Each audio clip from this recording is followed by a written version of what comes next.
Welcome to the March edition of the Canadian Business History Association's talks. The CBHA works to preserve and promote Canadian business history, both domestically and globally. The sponsor for today's talk is the National Bank of Canada, and our thanks to the National Bank for sponsoring this series. My name is Margaret Blenkhorn. I'm the Senior Archivist and Manager at the Archives of the Canadian Imperial Bank of Commerce, CIBC. I have an MA in History from Concordia University and an MA in Archival Studies from UBC. I've just marked my 20th anniversary at CIBC, and previous to that have worked in all three levels of government. I would ask that you please keep your microphones muted for the duration of the call. You were probably muted when you came on, so we ask that you keep it like that for the duration. Our speakers will speak for roughly 15 minutes each, after which they'll take questions. If you do have any questions, please add them into the chat function rather than asking them through your microphone. So our panelists today are J. Andrew Ross, who is a manager in the Government Archives Division of Library Archives Canada in Ottawa, which he joined as an archivist in 2015. Dr. Ross did his undergraduate studies at McGill and graduate work at Western University, where he specialized in North American business and economic history. His book, Joining the Clubs, The Business of the National Hockey League to 1945, was supported by a Canadian-US Fulbright Student Award.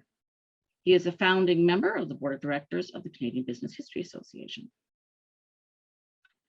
And please welcome Christopher Long, who is Archives Processing Librarian at the William Reddy Division of Archives and Research Collections at McMaster University in Hamilton, Ontario.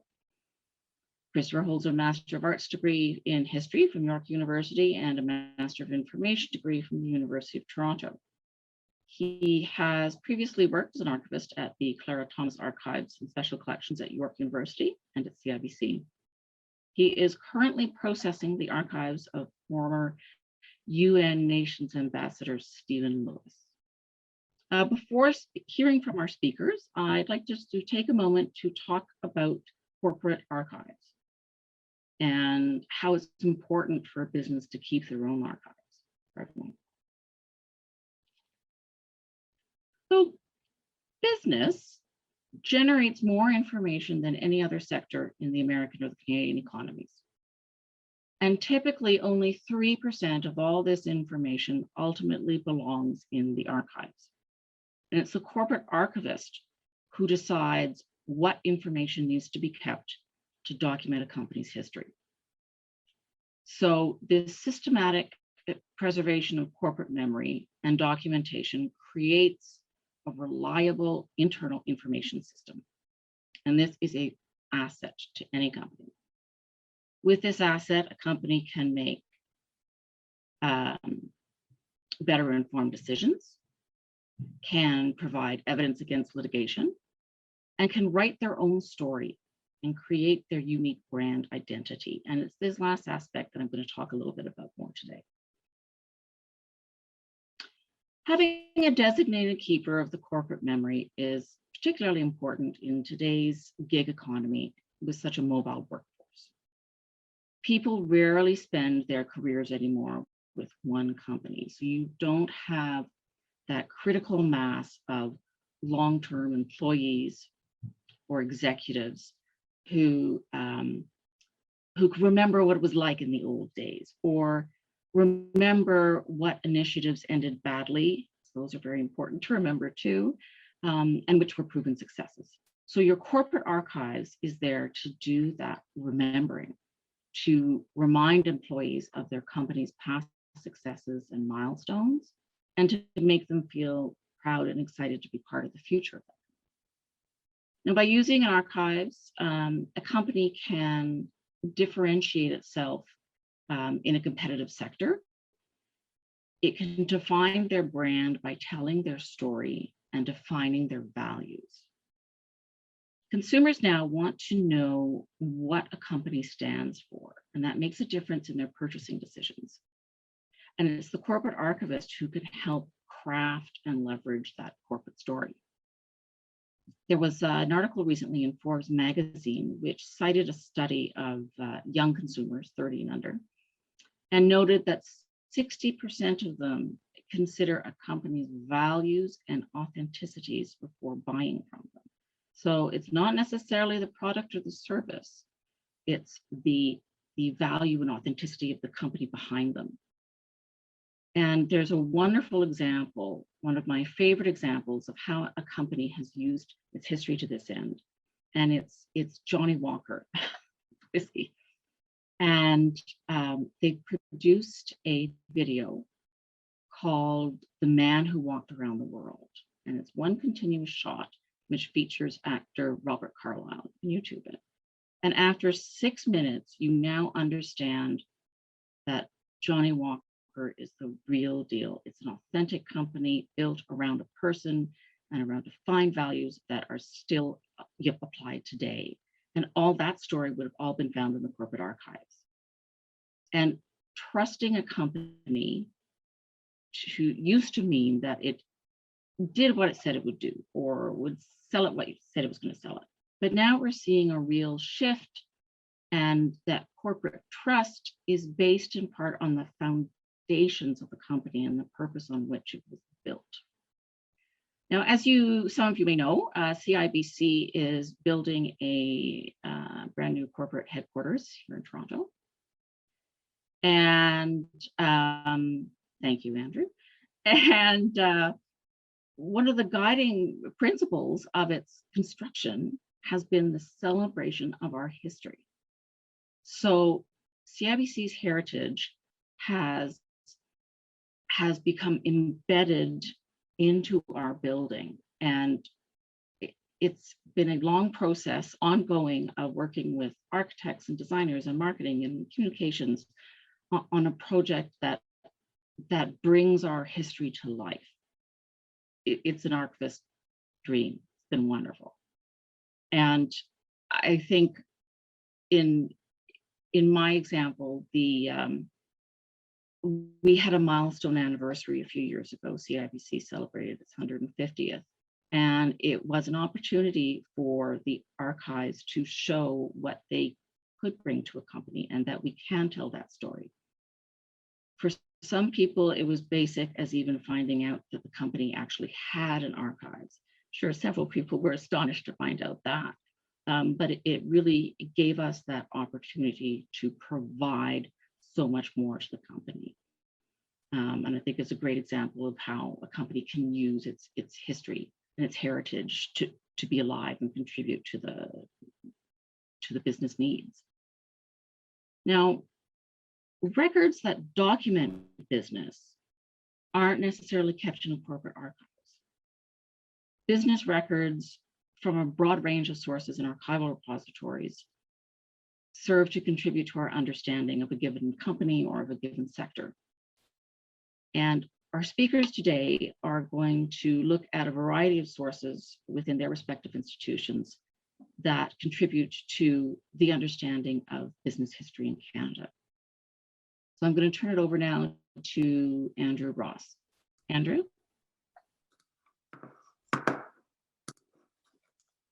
Thanks, Margaret, for the introduction. That's great. So hoping everyone can see my slides and can hear me fairly clearly. Just for your reference, the building behind me is the Gatineau Preservation Center, which is not where I am right now. I'm in my basement, as many others will appreciate, but has become kind of the flagship of one of our buildings at LAC, so you might recognize it from that. So the title of my short talk this morning is The Business of the National Archives. I'm going to talk about Librarian Archives Canada and business archives more specifically.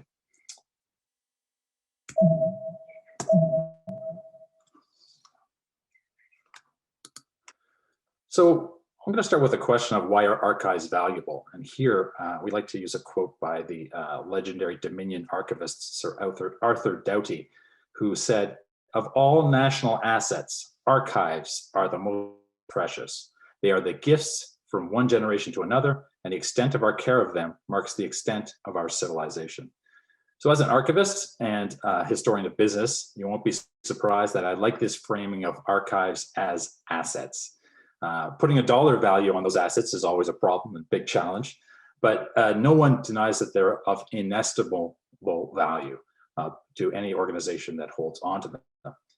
And as Dowdy suggests, there's a direct connection to not only in terms of monetary value, but also to our national identity, what it means to be Canadian. So what is the business of Librarian Archives Canada?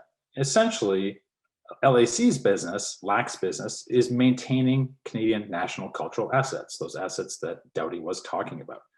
We collect what our legislation calls documentary heritage for the present and future generations of Canadians. I call this the Dowdy clause in our legislation. We also serve as the continuing memory of the government of Canada itself. This is a resource for government and those interested in knowing about the government. If you ever submitted an ATI request, access to information, or a Privacy Act request to the government of Canada, that's the function that LAC has been helping you out with. So more specifically, the records that we collect around those two areas are records of Canadian business and labor, known as private archives, organizations, individuals, groups. Also the Government of Canada records, government archives, which is my personal area of business. We also have publications, because unlike most national archives of the world, LAC is both a library and archives. We combine the National Library and the National Archives function. And we've also into more recent technologies and records in terms of websites and social media, which won't be my focus today, but I'm happy to take questions on that. So who are our users? LAC has a broad range of users. Most of our foot and web traffic is actually from genealogists who are exploring their family history. So a really broad range of Canadians that come to our facilities. This facility here is not what we look at today, but in a few years, that will be our shared reference facility, our service point in downtown Ottawa that we're going to share with the Ottawa Public Library, the OPL. So that's one of our big projects nowadays, is to look towards that future. Another big constituency of users is government users. We have a lot of government departments that are coming looking at their own departmental collections, their own records for various reasons. Litigation research has become a really big business in the last decade, I would say, very active area, especially given the recent rise in class action litigation lawsuits against the Canadian state. Librarian Archives Canada is essentially the records room of the Government of Canada. So if you want to sue the government and look at its records, you're going to be wanting to be deal with us, and we're happy to help in that regard. We also serve journalists looking for background on government decisions, and they're big users, obviously, of that ATIP system, that access to information system. Historical researchers are also a crucial group, relatively small, but like I said, very crucial. And that includes business historians. I'll make the point that Margaret brought up, which is that business history is a rather broad category.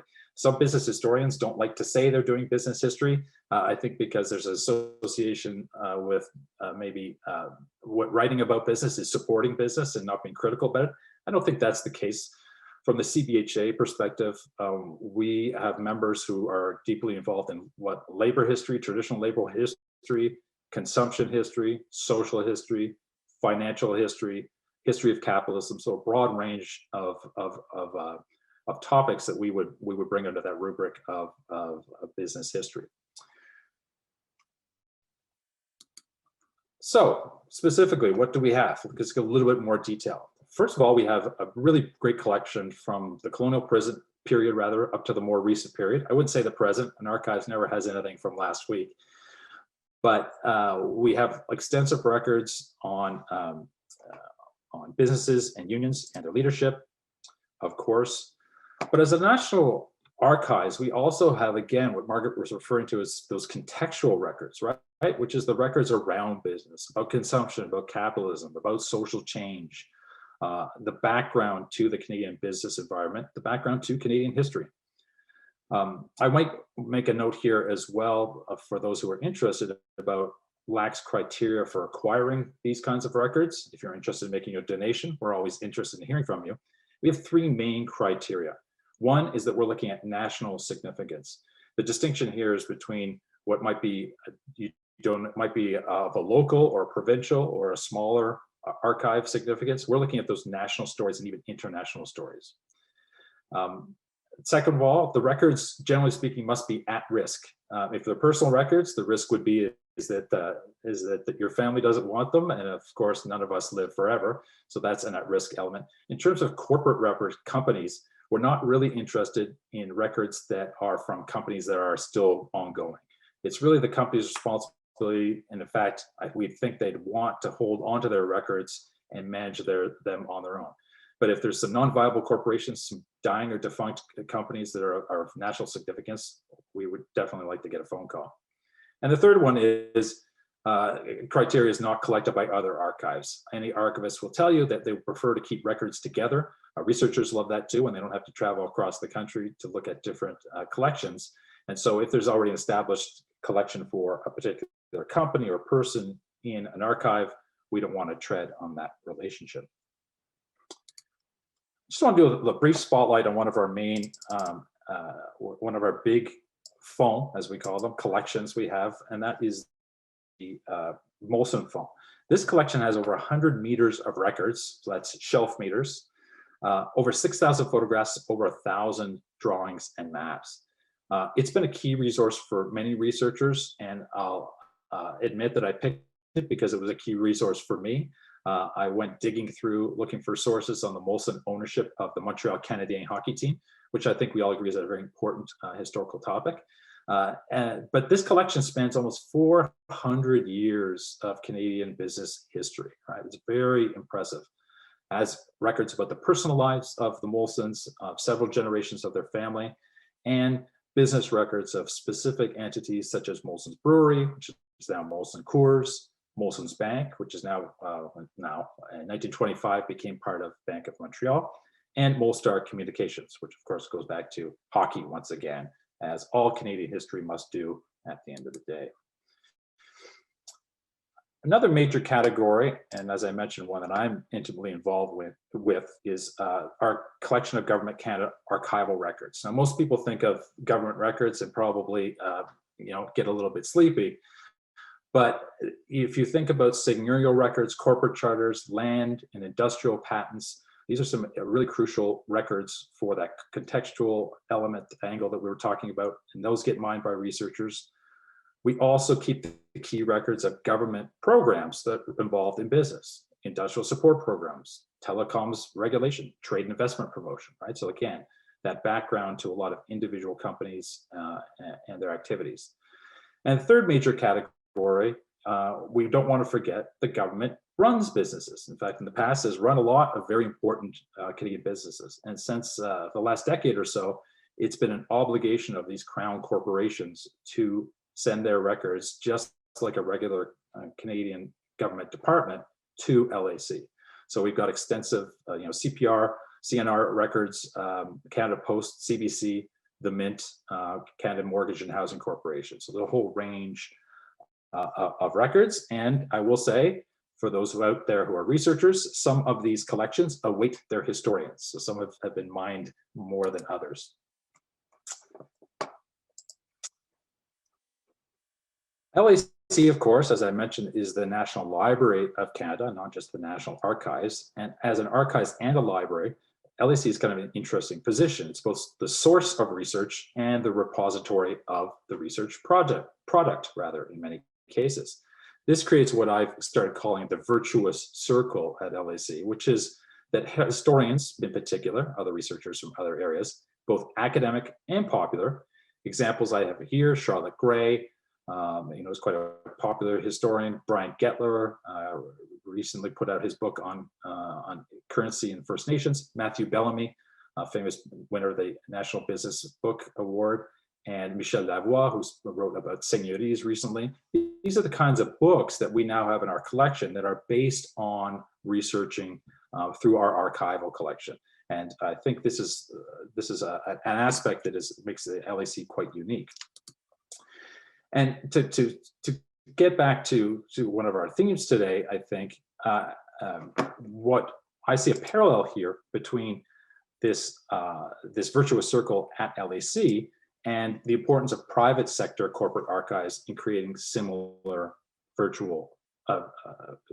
virtuous circles. Here are some recent books that have been published based on Canadian corporate archives of various kinds. The first two books on the left are a monograph and then a coffee table book by Lawrence Musio that were based on major research project around the BMO's 200th anniversary. In the middle, we have a history of Labatt's, Matthew Bellamy's Brood in the North, which is extensively using the archives of Labatt that Labatt donated to Western University. Graham Taylor's Imperial Standard made use of the Imperial Corporate Archive, which got moved at great expense to Calgary, Alberta. And Stephen Bound's The Company is based on the Hudson Bay Company archives at the Archives of Manitoba. And of course, that HBC archives is probably, the most famous business archive, most extensive one in Canada for obvious historical reasons. So the collections upon which these books and many others are based form what I would call the corporate strategic assets that mirror those national assets of which Sir Arthur Doughty spoke. Corporate archives are, I would argue, part of the same gift of one generation to the next. But in this case, it's a gift of a business to itself or to its next generation of employees, customers, and stakeholders. And I think that the extent of that a business can take care of its archives determines its ability to define its own identity and culture, and as Margaret was talking about as well, determine the future of its brand in the current marketplace. So I'll leave it at that. Thank you. Great, thanks very much, Andrew. Christopher? Okay, thank you very much. I'm just going to get myself set up here. Okay, so my name is Christopher Long. Good afternoon. I am, as was mentioned, an archivist at McMaster University, where I have been since 2019. I want to thank first the Canadian Business History Association for the invitation to speak to you today about McMaster's substantial collection. And I look forward to a good debate or a good conversation afterwards. And I'm happy to field any questions that anyone might have. Today, I will be speaking about records held by McMaster archives related to Canadian business history.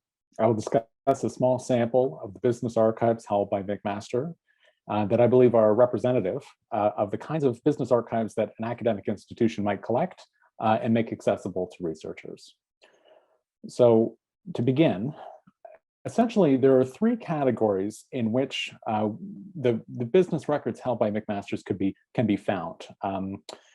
Essentially, local history, Canadian publishing, and advertising are three collection focuses that McMaster has, and and through those collection focuses, you would be able to find business archives. But first, before I get into that, I'd like to begin with a quick note about one of our newest editions, which stands apart actually from these categories. So in 2019, McMaster received an incredible collection of material related to the Canadian fur trade. This collection was assembled over the lifetime of Robert D.W. Band, a noted collector of Canadiana.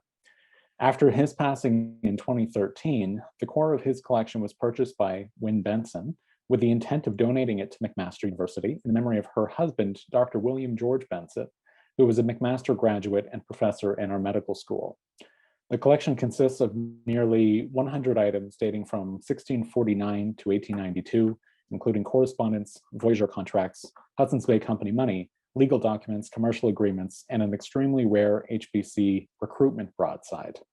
The documents give insight into the business of several significant fur trading concerns, including both major players like the Northwest Company and Hudson's Bay Company, but as well as smaller firms like McTavish Frobisher Company. Perhaps most illuminating for business historians, the collection also includes personal letters and diaries by people such as Simon Fraser, George Simpson, and the Frobishers, as well as documents written by lower-level employees, law clerks, and indentured laborers. As it is a new collection, the finding aid of the material is available now, but none of the items have yet been digitized, and some are currently undergoing intensive preservation treatment, meaning that even after we open, again after COVID, not all of the items will be immediately available. So setting that aside, the fur trade material came through a member of the McMaster community, as I mentioned, and thus stands slightly apart from our typical collection mandate. But broadly speaking, McMaster Archives is dedicated to the collection of records which serve the research needs of our users, primarily students and faculty of McMaster, as well as international scholarship. We specialize in local history, labor history, Canadian publishing history, Canadian literature, the world wars, and peace movements, among other topics. In Hamilton, where McMaster is located, the intersection of local history and labor history is taken for granted. As such, the acquisition of labor union records has been a specialization for the division since the 1970s. We now hold the archives of 54 different union offices. The largest single collection is that of the USWA District Office 6, which amounts to 150 meters or nearly 500 boxes.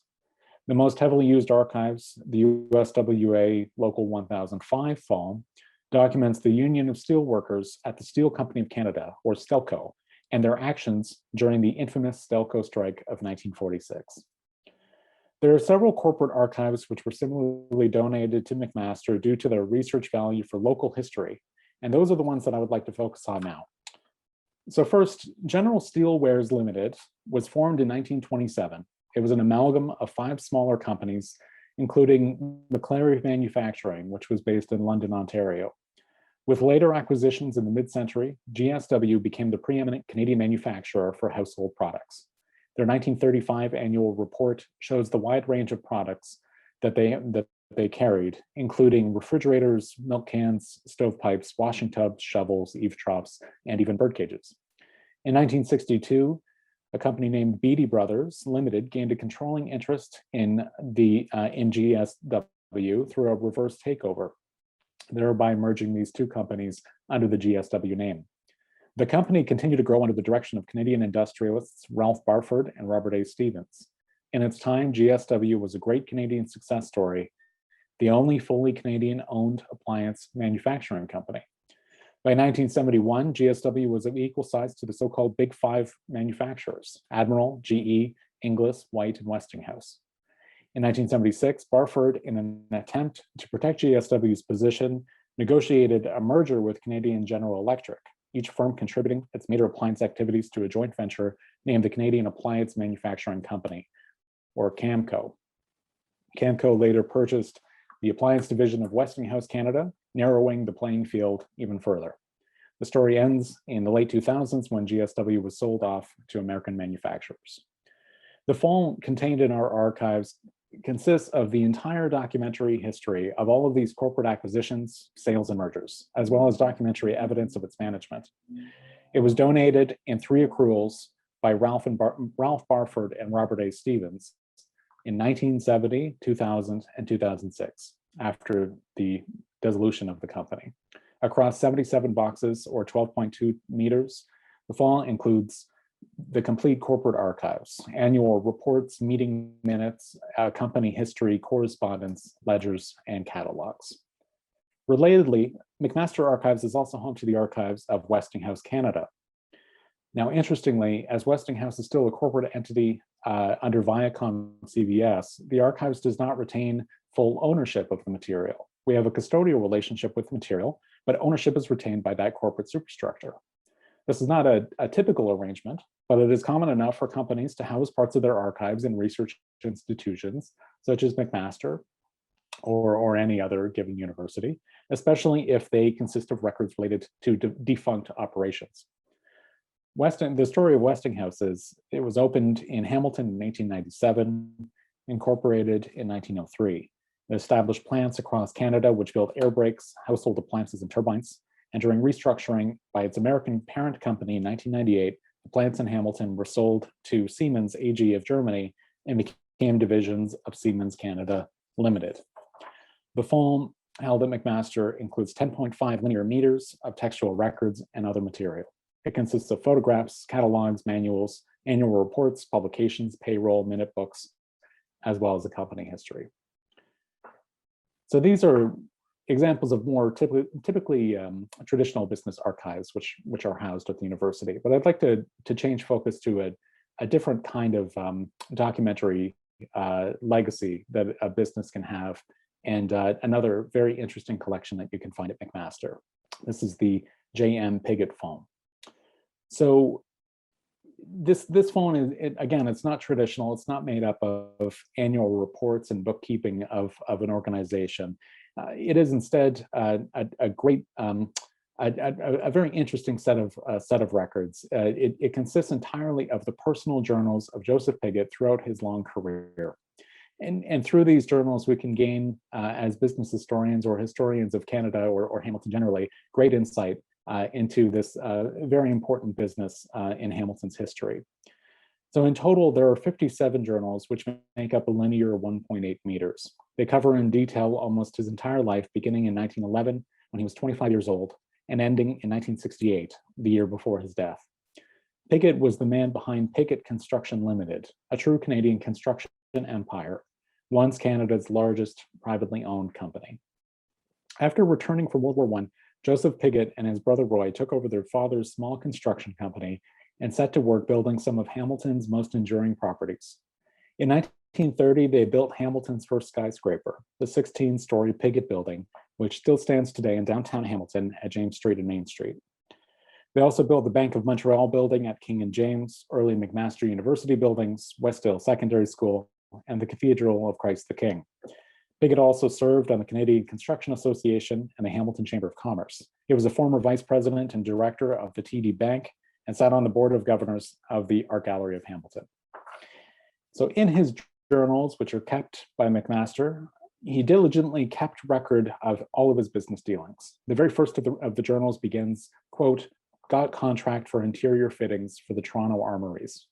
His incredible commitment to diary entries is quite remarkable as a piece of microhistory itself, but considering the importance of the work of the Pigott Construction Company in history of Hamilton and of construction history in Canada generally, the journals are an invaluable resource to business historians. So our library is the preeminent university archival repository for Canadian publishing houses. The largest is McClelland and Stewart and includes the entire documentation of its corporate history. M&S was the publisher of some of the most important authors of Can Lit: Pierre Burton, Austin Clarke, Marion Engel, Basil Johnston, Margaret Lawrence, and Farley Mowat. McMaster also holds the archives, by the way, of many of these authors. The other major publisher archives, Macmillan Company of Canada, which had a similarly large footprint on Canadian literature, includes executive and author correspondence, contracts, publicity files, and manuscripts, and it makes up 112 meters of textual records. The other ones I have listed there, Kopp, Clark, and Clark Irwin, were educational textbook publishers whose archives, while not as substantial, also show the complexity of their business relations, as well as the small presses, which are interesting in terms of the business of publishing as the sort of scrappy upstarts of the Canadian publishing world. But I'd like to dig in further into the McClelland and Stewart archives. The most used series in the film is Series X, the manuscript inventory, which comprises of 161 meters of manuscripts submitted to the publisher by all of the previously mentioned authors and hundreds more. It is the most used series of interest to scholars of Canadian literary history. But from a business history perspective, the other 19 series are just as valuable. The Office of the President, the editorial department, sales records, and marketing all tell the story of this vital Canadian business. So here's the story of McClelland and Stewart in a nutshell. In 1946, Jack McClelland entered his father's middlingly successful publishing house, which had suffered low sales during the war. Through cultivating relationships with Canada's most promising authors, he transformed the company into a literary powerhouse.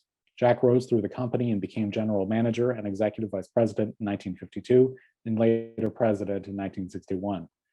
In 1953, McClelland published Pierre Burton's first book, The Royal Family, and Burton would soon become one of the firm's most successful authors, as well as a close, lifelong friend of Jack. McClelland would enjoy similar success and friendship with Farley Mowat, publishing nearly all 50 of his books. Another innovation, the new Canadian Library series, would become the touchstone of Canadian literary studies for years to come. By 1971, however, the firm was heavily in debt, and McClelland was forced to put the company up for sale. A media circus ensued, with public fears that Canada's best literary house would be bought by American corporation. The Ontario government intervened via the Ontario Development Corporation, offering a $1 million loan. That, and the success of Pierre Burton's latest book, The Last Spike, saved the company. Troubles continued, however, and in 1985, McClelland sold the company to the Toronto entrepreneur Avi Bennett. Today, ownership is split between Random House and the University of Toronto.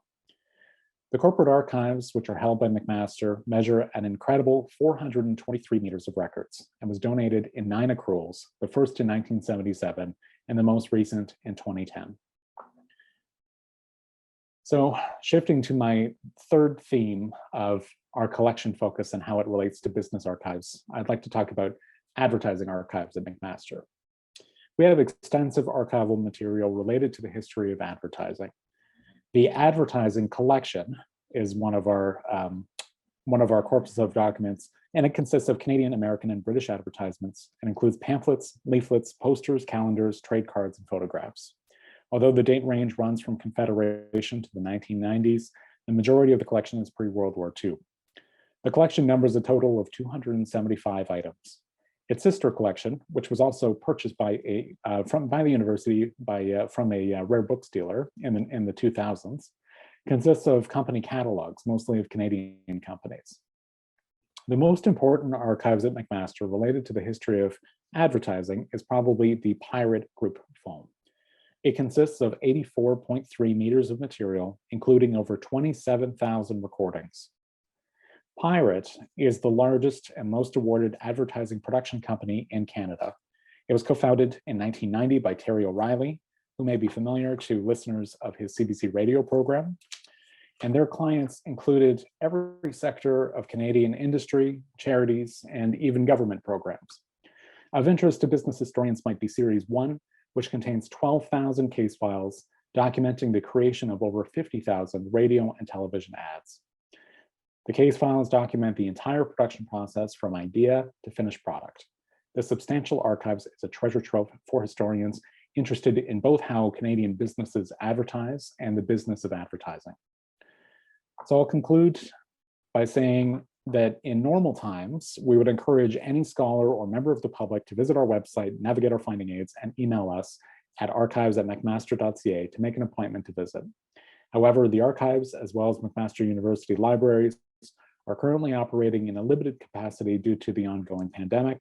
And at this time, we are not, unfortunately, receiving external requests.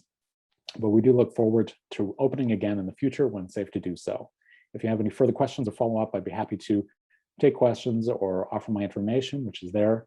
Or you can also email us at the general archives mailbox, archives@mcmaster.ca. So thank you very much for your attention, and I'm happy to speak further about anything we discussed today. That's great. Thanks very much, Chris. What a great survey of the breadth and depth of records documenting business in Canada. I think our Canada doesn't have a great critical mass of business historians and corporate archivists that is perhaps in the US, UK, and Europe. But I think we're doing fascinating work and have wonderful records that are just waiting to be discovered. I'd open up the floor now. If anybody has any questions, to please submit to the chat function on the sign. Excuse me.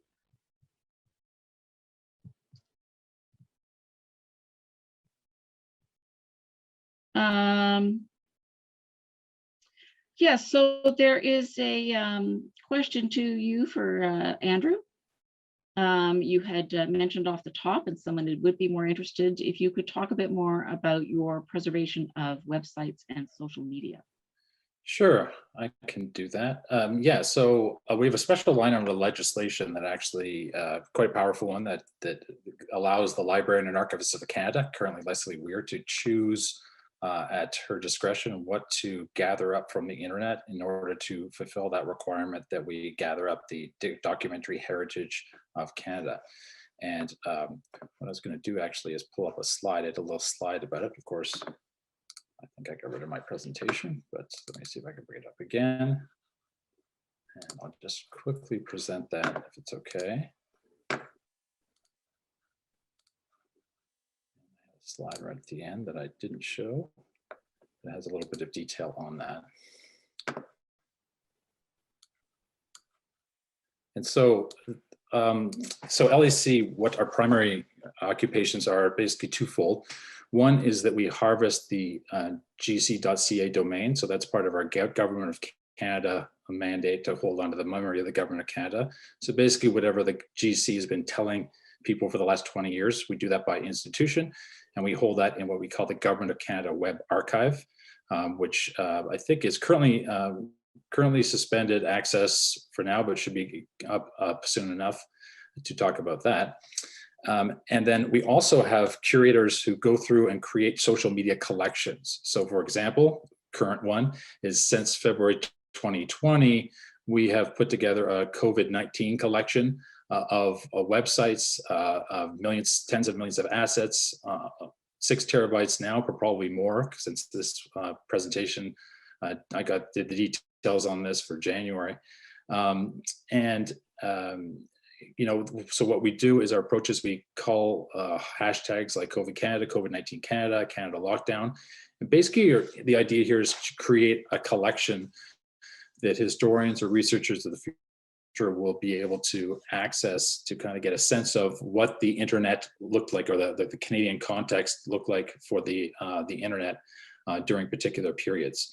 So that is something that's selected based on the subject matter expertise of our curators and our archivists. We can't collect obviously everything, so there's a high degree of a selection that goes on there, but that's basically our approach right now. Okay, great, thank you, Andrew.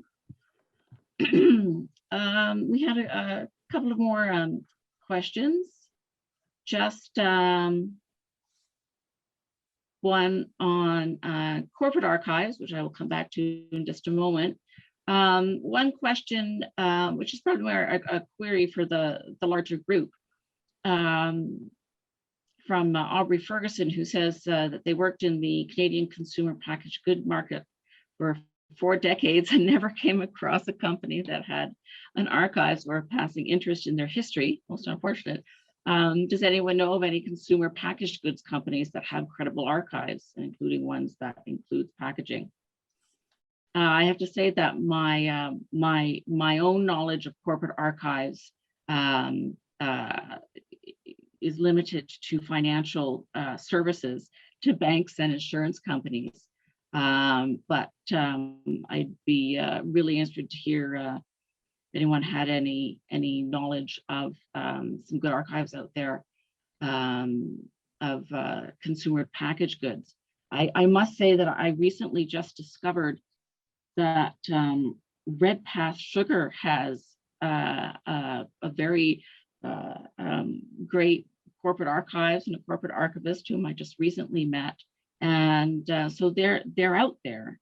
We're out there. We just need to get out there and tell our story. Had another question here about how are corporate archives tackling the preservation of born digital materials? I'd love to hear more about potential resources and softwares that other corporate archives are investigating. I think we're probably tackling it like a lot of archives are. It's a challenge on a number of levels. I think something that sort of an added layer of working in a corporate environment is that you are very restricted by the software and the programs and the kinds of technology that you can use. So we identify some sources that are born digital that we are able to capture ourselves and index.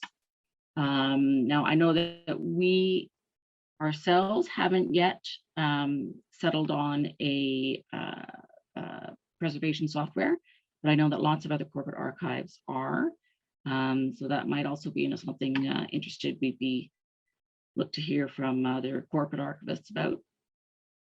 I have another question here for Andrew from Rob McQueen, who is wondering, does the LIC still, quote, swoop in and carry off all the files of departing cabinet ministers? And what proportion of each is actually retained in the archives? I know we talked off the top there that company probably keeps about 3% of its information that's created. Andrew, do you think that applies to ministerial records as well? Don't actually know. I love the idea that we swoop in, and I would say, yeah, figuratively we do. I mean, our political archives section keeps a close eye on pending elections. They get prepared based on the winds of the day about whether or not they're going to have to prepare to swoop. They do a little bit of prep work. We've done a lot of work recently in the last few years of getting connected to the Privy Council office, and so that LAC's existence is made more aware to cabinet ministers. But as you might appreciate, it's sort of a difficult conversation to start before an election, because politicians are very optimistic and don't believe they're going to lose. So unless you have a case of a retiring politician or something like that, where it's a little bit more obvious, it's a very delicate conversation. In terms of, so we do go in, we identify certain cabinet ministers. There's also, this may be perplexing to some people, cabinet records or the records of cabinet ministers sometimes are considered personal records and sometimes governmental records. And so they're actually treated quite differently. The private records we have to basically ask for donation, and there's tax receipts and all that exciting stuff. The departmental records are required by law to come to our government records archivists. What proportion is actually retained? Again, that's a different standard. Margaret and I were actually discussing beforehand what the rule of thumb is, and for governmental records, 2 or 3% is actually kind of the number we use as well. I couldn't give you a number for the personal private records, because I think, for example, we have Stephen Harper's records, and I doubt that 3% is all we're keeping from that, right? So there's certain, depending on who the person is. Great, thank you. Question from Mike Anson from the UK. Says, I'm the archives manager at the Bank of England and chair of the Business Archives Council. Yes, I am familiar with you. I'm very jealous. One of the big issues here is a threat to businesses and therefore business records from the pandemic. We have a crisis management team monitoring this. What arrangements do you have in Canada to address this? I know that a lot of provincial and territorial professional associations have sort of a crises response to a physical disaster in your archives. They will have speaking notes and talking points if your archives is under threat of dissolution. To my knowledge, and I would be happy to be corrected, there is not anything in Canada that is comparable to the kinds of stuff that you're doing in the UK. Again, the work that the Business Archives Council does, and some special interest groups in the US, like the Business Archive section, we just don't have the equivalents in Canada, because we don't have that core of corporate archives and corporate archivists. We have an informal network, but nothing formal. So should you like to come over to Canada, Mike, we'd love to hear your suggestions. And from Red Path Sugar Museum, archivist there, Amber, does confirm that she does have a collection and an archives that reflects the packaging and other marketing material. And thank you. Also posted the list to the SAA, Society of American Archivists Directory of Corporate Archives in Canada and the US. I should note that when you talk about packaging, the banks have huge marketing collections too. And it's one of our collections that is used the most frequently, and we're getting it digitized. So hopefully we're going to be able to use it even more than we could before. Another note here that most UK corporate archives are using Preservica for their digital preservation. Yes, I've seen a lot of Preservica lately. So that doesn't, it's interesting to know that UK is also using that. a note from an archives that I've heard about for a few years, and I've always been very interested in. The two people from the archival team at McMaster. We're a Canadian-based children's entertainment company encompassing toys, children's television shows, and digital gaming. That would be a fascinating archives. We may have to come back again with another corporate archive session.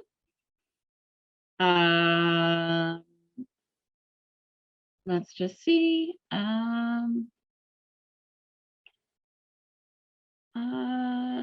Yes, Andrew confirms that the Library Archives Canada is also starting to use Preservica. Yes, I think if you know, if anybody has any suggestions of different resources that people could consult, I'd be happy if you put them into the chat function here. And if anybody wants to get in touch with anyone else, I can probably help them with that as well. Were there any further questions about any of our presentations today? Looks like we answered the question. Type fast, Leanne. Well, I'll just pick on something that Christopher mentioned that I thought is really interesting, and is the practice of a few companies who are still functioning to have their archives, or a portion of their archives, housed with a different facility. I know a few universities who've had that, and a few provincial archives, and I think that would be a very interesting dynamic that would probably offer, you know, advantages and not to both the company and users of the archives. Christopher, I wondered if you could comment any further on that relationship. Yeah, thank you, Margaret. It's not a typical aspect of the relationship between, say, a donor and a recipient within an archival institution. Obviously, it creates some certain issues in terms of rights usages and expectations of deaccessioning as well, which is another thing that it can negatively affect. If you have signed an agreement and that you're going to keep a certain amount of, or you're going to keep material and you don't own it, you would need to have the proper sign off on anything that you do to it.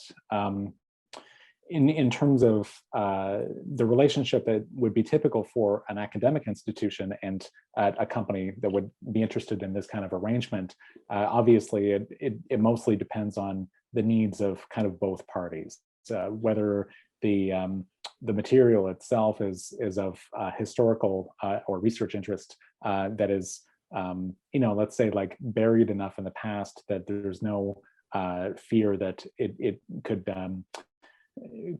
lend any negative press or any sort of negative attention on the company because it's so well deep in the past. I think that would characterize the relationship between Westinghouse and McMaster. There's no fear that there's anything in that material that is of any interest in terms of the kind of corporate security of the company. It's really just, what does it mean for, particularly in that case, what in this particular example, what does it mean for local history, and how does it fit into the particular collection focus of the archives? So it's an interesting arrangement. It doesn't happen often, or too often, but when it does kind of create some interesting and difficult conversations sometimes. So yeah, thank you for bringing that up. Great, thank you. Now, I think there is more interesting work being done in with business records out there than maybe we know about, and I encourage archivists from a variety of institutions to go out and look for business records. You know, I know certainly when I started working for corporate archives, and I thought, how interesting are those records going to be? Business records are fascinating, and they give you such an amazing viewpoint into society, into our history. I'd encourage archivists anywhere to seek out and look for business records. Just a point on the chat that Leanne just posted a link to a special issue, the Journal on Marketing and Advertising History. So I think probably a lot of people on this call might want to check that out. And we are just about time. Someone would like another session, a part 2. Stay tuned. We'll see what we can come up with. But I think we're probably at time for today. I'd like to thank you all for participating. Great turnout, and thank you to the CBHA for hosting. And to Tabitha Fritz, who took care of all of our technology issues. Thank you very, very much. And I had a few housekeeping notes on some upcoming presentations. In May, there will be a talk on the impact of the breakup of Standard Oil on Canadian business, specifically the oil and gas sector and the emerging auto industry. In June, we'll feature an interview with Donald K. Johnson from BMO Capital Markets Advisory Board on his recent autobiography, Lessons Learned on Bay Street. And just a news on our announcement on the annual conference in 2021. Still trying to figure that out in these COVID times. So stay tuned. We're still making a decision on that. So I thank you to everyone for attending, and please come to Canada anytime, Mike, and we look forward to next month's session. Thanks very much, everyone.